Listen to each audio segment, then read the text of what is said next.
វីដេអូនេះដែរគឺបង្ហាញអំពី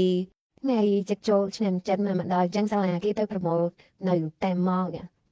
តែតែមិនម៉ាក់ហ្នឹងចំណាប់តែខាងថតវីដេអូเป็นไงเป็นนั่งមានរំច្រៀង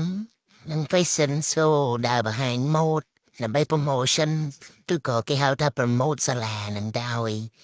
នៅក្នុងម៉ោងផ្សេងៗបានដឹងទៅពេលដែលមានកម្មវិធីចឹងទៅមានមនុស្សដឹងច្រើនតែមានមនុស្សដឹងចឹងគេអាចនឹងមាននេះយកកូនទៅចូលឈ្មោះទៅរៀនសាលាអញ្ចឹងមិនតាមបែបផែនទីផ្សារគេចឹងនេះក្មេងៗជុំគ្នានៅមកដល់មករងចាំជុំគ្នានឹងតាមម៉ោងបាននាំគ្នាចាប់ផ្ដើមសំដែងការសំដែងនាំគ្នាចេញពីផ្ទះតាំងពីម៉ោង10ម៉ោងប្រហែលជា7:01បានចាប់កម្មវិធីចុងពួកគាត់ធ្វើមុននេះពួកគាត់នេះ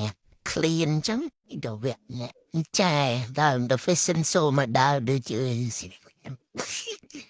ដូចខាត់ទីទឹកគេហៅនេះបង្ហាញម៉ូដនោះគេបង្ហាញម៉ូដថ្នាក់មត្តេយ្យទៅទូចនោះមិនល្មក់នឹងមានចេះអីទេតើរៀននឹងយំនេះដល់វេនថ្នាក់អេនសូថ្នាក់មត្តេយ្យដែរឆ្នាំក្រោយអាចនឹងឡើងទៅថ្នាក់ទី1ហើយអញ្ចឹងសាលាហ្នឹងគឺមានត្រឹមតែថ្នាក់គេហៅថា pre-writing របៀបលេងផងហាត់ប្រកបប្រើដៃប្រើអីរបៀបរាប់តែរៀនអត្តចរិតទម្លាប់ពីផ្សេងៗអញ្ចឹងដូចជាឲ្យឈប់ស្លៀកខោទឹកនោមទៅបន្ទប់ទឹកបាត់ដៃបាត់ជើងសាលាចូលរៀនគេហៅរបៀប playground ផងតែថ្នាក់ Enso គឺអាចចេះបូកដកលេខ start ដែរនឹងចេះអានបើថ្នាក់មន្ត្រីចាប់ផ្ដើមពីថ្នាក់ទៅរួមច្រៀងលេងអាចរៀនអំពីការរៀបអាកប្បកិរិយាអរគុណនិយាយសុំទោសអីចឹង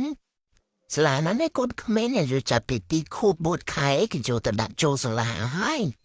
នឹងក៏ពីចាប់អីក៏ហៅគ្នាថតជុំគ្រប់ថ្នាក់នេះសាលាគាត់ព្រៀននេះសិស្សមកថ្នាក់អេមែនសិស្សមកសាលាហើយនៅនាំគ្នារៀបទៅផ្ទះវិញកំពុងគួយចាំឡាយបំចែវិញទីញ៉ាំបាយសិចូលហានបាយញ៉ាំបាយមកអូនឃើញពួកម៉ាអូនចូលហាន